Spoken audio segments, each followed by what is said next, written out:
नहीं बेटा, मैंने आपसे कहा था मुझे सही से खोलना, नहीं तो सारा पानी बह जाएगा।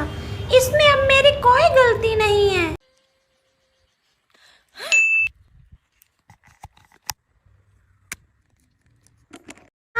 आंटी जी, अब आप ये क्या कर रही हैं? मैंने कुछ नहीं किया है।